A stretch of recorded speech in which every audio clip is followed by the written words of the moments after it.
affaire, j'allais dire, c'est sur une affaire typiquement franco-française. Donc une affaire qui ne devrait pas normalement arriver dans cet hémicycle, pas plus qu'ailleurs d'ailleurs.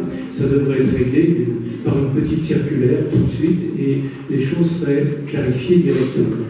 Or, ce n'est pas le cas.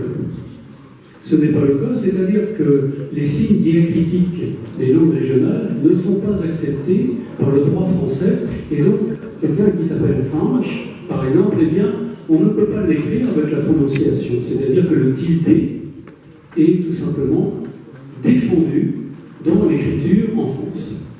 Alors, ça paraît effectivement un peu curieux, puisque, que je sache, le breton est une langue dont l'orthographe est bien établie. Nous avons d'ailleurs l'Office public de la langue bretonne qui s'en occupe. Et à partir de ce moment, on peut penser que le breton étant une langue française, il a aussi le droit d'être écrit selon ses règles orthographiques.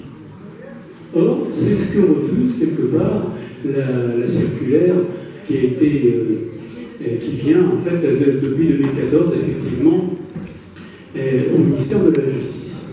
Alors, un certain nombre de parlementaires ont déjà demandé que cette circulaire soit modifiée, mais il semblerait que ce n'est toujours pas le fait et que visiblement il n'y a pas de volonté de le faire.